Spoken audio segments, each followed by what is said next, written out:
Well, now you learn what I think is quite possibly one of the most useful concepts in life, and you might already be familiar with it, but if you're not, this will hopefully keep you from one day uh, filing for bankruptcy. So anyway, I will talk about interest, and then simple versus compound interest. So what's interest? Interest.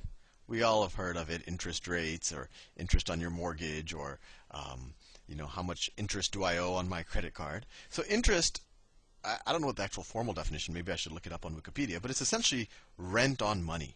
So it's money that you pay in order to keep money for some period of time. That's probably not the most obvious definition, but let me put it this way. Let's say that I want to borrow $100 from you. So this is now. And let's say that this is 1 year from now. 1 year. And this is you. And this is me. So now you give me $100.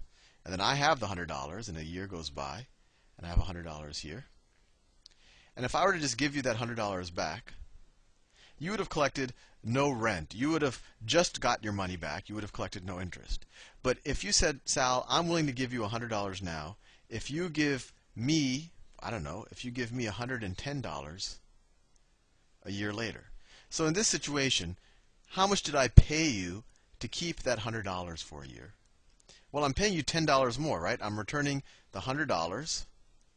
I'm returning the $100, and I'm returning another $10.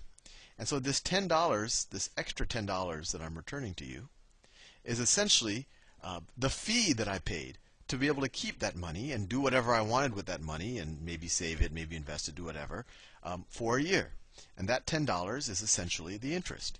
And a way that it's often calculated is a percentage of the original amount that I borrowed. And the original amount that I borrowed in fancy banker or finance terminology is just called principal. Principal. Principal. So in this case, the rent on the money or the interest was $10. And if I wanted to do it as a percentage, I would say 10 over the principal, right? Which over 100, which is equal to 10%. So you might have said, "Hey Sal, I'm willing to lend you $100 if you pay me 10% interest on it." So 10% of $100 was $10. So after a year, I pay you 100 plus the 10%. And likewise, so for any amount of money, say you're willing to lend me any amount of money for a 10% interest. Well, then if you were to lend me $1,000. Then the interest would be 10% of that, which would be $100. So then after a year, I would owe you 1,000 plus 10%, 10% times 1,000, and that's equal to $1,100. Right? I just added a zero to everything. Right? In this case, $100 would be the interest, but it would still be 10%. So let me now make a distinction between simple interest and compound interest. So we just did a fairly simple example where you lent money for me for a year at 10%, right? So let's say that someone were to say that my interest rate that they charge, or the interest rate they charge to other people is, well, 10% is a good number. 10% per year. And let's say I'm going to borrow the principal that I'm going to borrow from this person. The principal I'm going to borrow is $100. So my question to you, and maybe you want to pause it after I pose it, is how much do I owe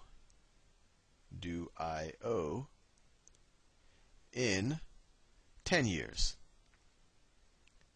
How much do I owe in 10 years? So there's really two ways of thinking about it. You could say, okay, I start in years at time 0. Like if I just borrowed the money and I just paid it back immediately, I would just pay, it'd be $100, right? I'm not going to do that. I'm going to keep it for at least a year. So after a year, just based on the example that we just did, I could add 10% of that amount to the $100, and I would then owe $110. And then after 2 years, I could add another 10% of the original principal, right? So every year I'm just adding $10. So in this case, it would be $120. And in year 3, I would owe $130. Essentially, my rent per year to borrow this $100 is $10, right? Because I'm always taking 10% of the original amount. And after 10 years, because each year I would have had to pay an extra $10 in interest. After 10 years, I would owe $200, right? And that $200 is equal to $100 of principal plus $100 of interest, because I paid $10 a year of interest. And this notion, which I just did here, this is actually called simple interest, which is essentially you take the original amount you borrowed, the interest rate, the fee that you pay every year is the interest rate times that original amount, and you just incrementally pay that every year. But if you think about it, you're actually paying a smaller and smaller percentage of what you owe going into that year. And maybe when I show you compound interest, that'll make sense. So this is one way to interpret 10% interest a year. Another way to interpret it is, okay, so in year 0, right, you still, it's $100 that you're borrowing, or if they handed the money and you said, no, I don't want it, and you just paid it back, you'd owe $100. After a year, you would essentially pay the $100 plus 10% of $100, right, which is $110. So that's 100 plus 10% of 100. Let me switch colors because it's monotonous, right? But I think this makes sense to you. And this is where simple and compound interest starts to diverge. In the last situation, we just kept adding 10% of the original $100. In compound interest now, we don't take 10% of the original amount. We now take 10% of this amount, right? And so what are we doing so now we're going to take the original, we're going to take $110 is going to be our new, you can almost view it as our new principal. It's like this is how much we owe after a year, and then we would re-borrow it, right? So now we're going to $110 plus 10% times 110, right?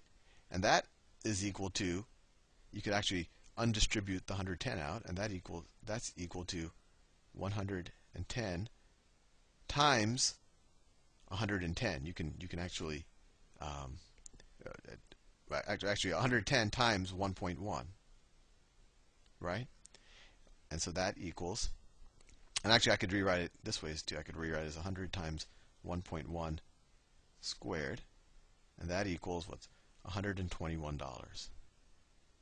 And then in year 2, this is my new principal. This is 121. This is my new principal. And now I have to, in year 3, so this is year 2. I'm taking more space, so this is year 2. And now in year 3, I'm going to have to pay the $121 that I owed at the end of year 2, plus 10% times the amount of money I owed going into the year, $121. And so that's the same thing. We could put parentheses around here. So that's the same thing as 1 times 121 plus 0.1 times 121. So that's the same thing as 1.1 times 121. Or another way of viewing it, that's equal to our original principal times 1.1 to the third power. And if you keep doing this, and I encourage you to do it because it'll really give you a hands-on sense, at the end of 10 years, we will owe, or I forgot who's borrowing from whom, $100 times 1.1 to the 10th power. And what does that equal? Let me get my spreadsheet out. Let me just pick a random cell. So plus 100 times 1.1 to the 10th power. So $259 and some change. $259. So it might seem like a very subtle distinction, but it ends up being a very big difference. When I compounded at 10% for 10 years, for 10 years using compound interest, I owe $259.